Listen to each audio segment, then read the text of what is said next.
যারা মনে করে আগে ভালো ছিলাম, পরিপূর্ণ তারা জাহিলিয়াতের ভিতরে আছে।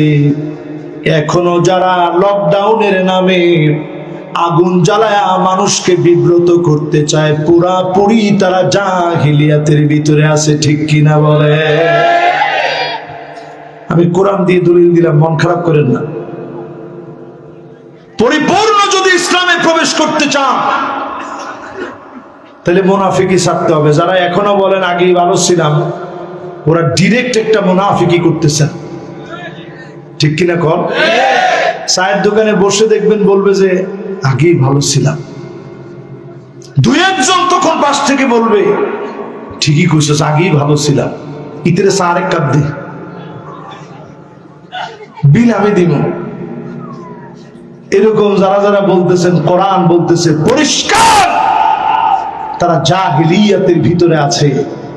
আপনি জুলুম দেখেন নাই, কি পরিমাণ জুলুম হয়েছে।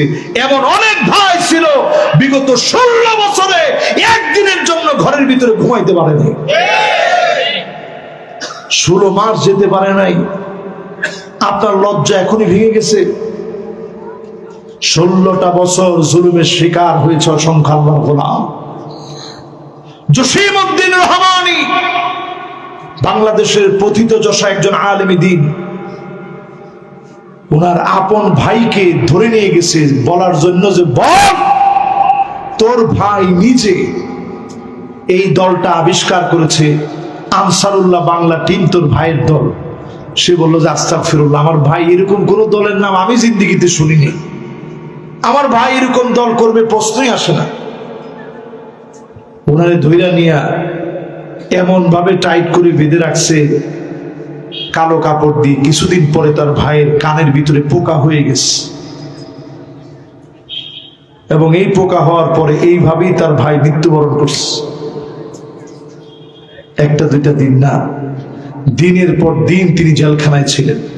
তার ভাগিনা, তার শ্যালক সবাই একজনের পর একজনের ধরে ধরে আনছে, শুধু প্রমাণ করার জন্য যে তিনি আনসারুল্লাহ বাংলা টিম বানিয়েছেন। অনেক সময় দেখবেন অনেকে চিন্তা করেন যে কি অপরাধ করছে। একটা লোকের অপরাধ যদি আপনি চিন্তা করেন কি অপরাধ তার সঙ্গে করেছে, আপনি আর এটা বলতে পারবেন না কি অপরাধ করছে। এরকম অপরাধের ফিরিস্তি যাদের, তাদের পক্ষে যদি আপনি সাফাই গান, আপনি মনে করেন আগেই ভালো ছিলেন, এটা পরিষ্কার পাক্কা মুনাফিকি। ঠিক কিনা বলে? এরপরে আমার ভাইরা 7 নম্বর শুনেন, وَمَنْ أَحْسَنُ مِنَ اللَّهِ حُكْمًا, আল্লাহর হুকুমের চাইতে সুন্দরতম আর কোন হুকুম হতে পারে না। আরেকটু আস্তে কোন, আল্লাহর হুকুমের চাইতে সুন্দরতম আর কোন হুকুম হতে পারে না। আল্লাহর হুকুম সবচেয়ে সুন্দর। অনেকের কাছে আমেরিকা সুন্দর লাগে, অনেকের কাছে ইউরোপ সুন্দর লাগে, অনেকের কাছে ভারত সুন্দর লাগে। আমি শুধু বলি, আজকে গিয়ে আপনি গুগলে সার্চ করেন, আমেরিকাতে বিগত 2-3 বছরে আপনি সার্চ করেন, অসংখ্য শুট ডাইরেক্ট 14-15 বছরের ছেলে স্কুলে এসে শুট করে দিয়েছে।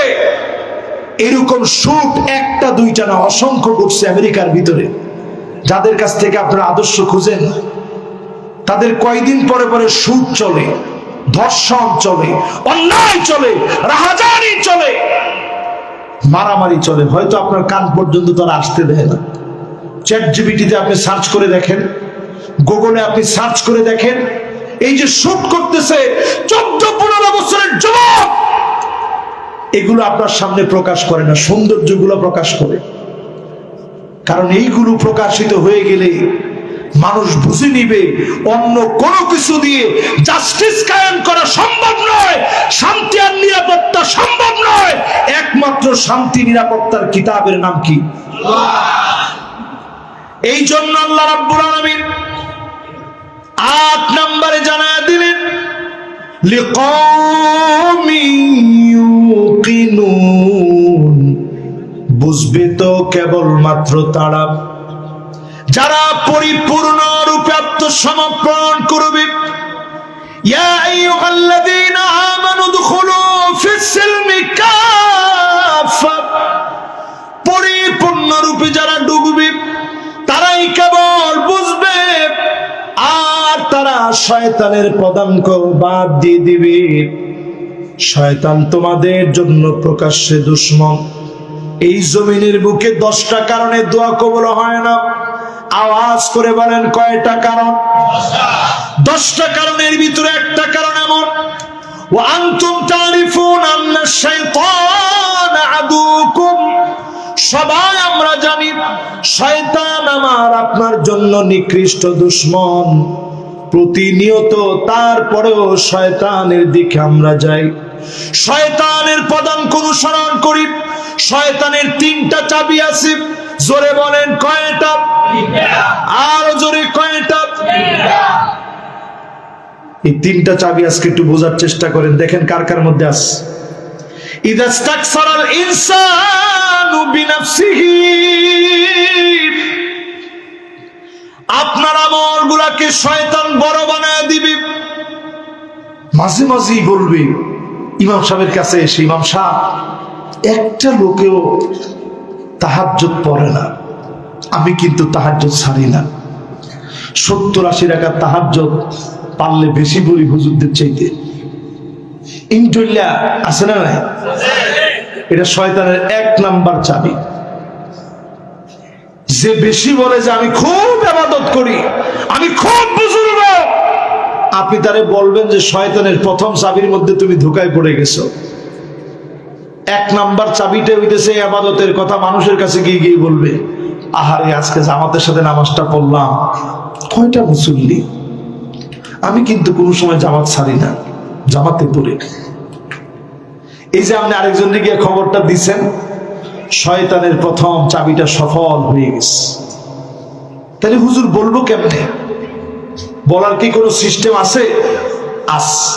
কেমনে বলবেন? আজকে নামাজ আল্লাহ তাআলা পড়ার তৌফিক দিছেন, খুবই আফসোস লাগলো মাত্র 5 জন আমরা। যদি পুরা মসজিদটা মুসল্লি দিয়ে ভরে যেত। এটা শয়তানের ধোঁকা থেকে আপনি বের হতে পারছেন, জোরে করে আল্লাহু আকবার। 2 নাম্বার, শয়তান আপনাকে বলবে